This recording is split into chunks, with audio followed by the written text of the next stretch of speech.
Hello friends, in today's video I'm gonna be walking through how to add PayPal on Shopify. But before getting started this video, make sure to subscribe. How to 1 minute.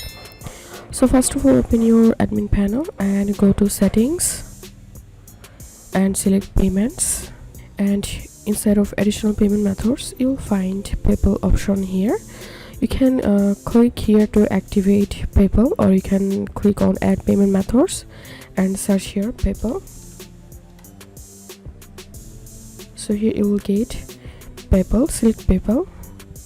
So here you can see 3 providers offer this payment method. You can activate G2A Pay, or put it on layby or payment wall.